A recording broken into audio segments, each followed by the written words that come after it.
লেবাননে গত ১ অক্টোবর থেকে ইসরায়েলের স্থল অভিযান শুরু করার পর থেকে এ পর্যন্ত সশস্ত্র গোষ্ঠী হিজবুল্লাহর অন্তত ২৫০ জন যোদ্ধা নিহত হয়েছেন।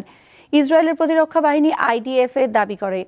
সামাজিক যোগাযোগ মাধ্যম এক্সে দেয়া বার্তায় তারা আরও দাবি করে, নিহতদের মধ্যে গোষ্ঠীটির বিভিন্ন পর্যায়ের কমান্ডার রয়েছেন ২১ জন, বাকিরা সবাই সাধারণ যোদ্ধা।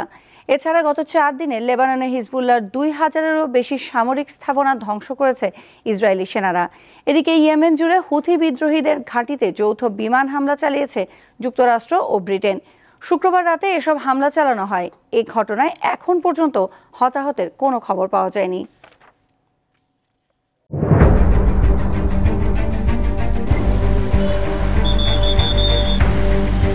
পুরো ঘরে আমার মালামাল সহ একবারে চাপা দিয়ে লইয়া পুড়ে গেছে। এটা মুখে বললে যাবে না যে রাস্তা কতটুক দিয়ে ভাঙছে। ২০০ বছর আগের ঐতিহ্য মাটির ঘর ছিল, ওই মাটির ঘরগুলো একবারে ভাঙ্গা নিচে পড়ে গেছে। মানুষের তো অসহায়, করার কিছু নাই।